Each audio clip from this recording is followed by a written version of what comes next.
We are glad to welcome you on the Hard Reset YouTube channel, and today I will show how you can record video clips from this ieGeek ZS-GQ2 Security Camera.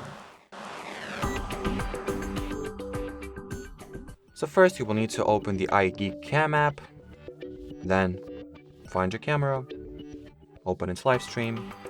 Here find the record button and tap on it to start the recording.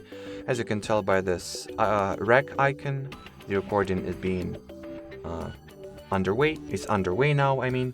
Once you would like to stop it, just tap at the same option here. Now this recording gets saved to your album and you can now access it through Me, Album. Here it is. Let me first of all enable my system volume.